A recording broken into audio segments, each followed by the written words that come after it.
السلام علیکم دوستان عزیز. حوض سخنایی که ما رو میفهمید انشالله این بهد به شما یک گویم اگر تلچوک سخت زندگی میدید. چگونه پرابلم معماها رو ریشت کردن، یعنی که حل کردن معماها در چگونه حل کنیم. انا که با این می رویم یک حکایه را گفتنی هستم. این یعنی که اثر خودم گذشته است. من یک روز با استاد خودم بودم ششته یعنی که صحبت داشتیم. باز یک دوستی رفیق من همون وقت آمد و بعد گفتن که استاد ممکن است به شما یک سوال دیم.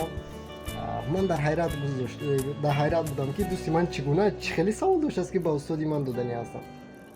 بعد گفتن که استاد گفتن اما پرابلم های زندگی من به حد زیاد هستند، چگونه آنها رو حل کردن رو نمیدونم. گفتن من گفتم سوالی بهترین رو داد. من همین چیز رو مثال میخواستم که بفهمم که چی از جوابش.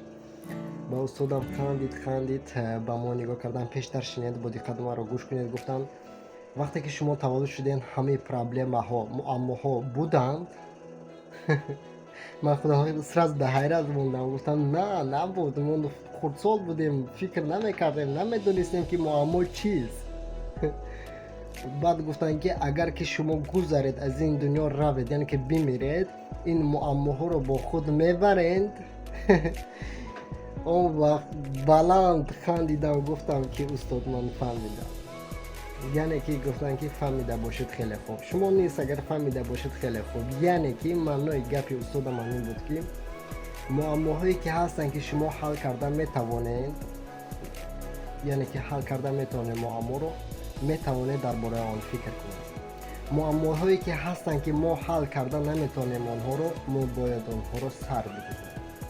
یعنی که سر دهن از حیاتتون روند. تمام فکر اون رو وحشی نکنید، وقتی خود رو با اون صرف نکنید، برای که شما قوه نیروی شما با اون نمیرسد که اون چیز رو حل کنید در زندگی.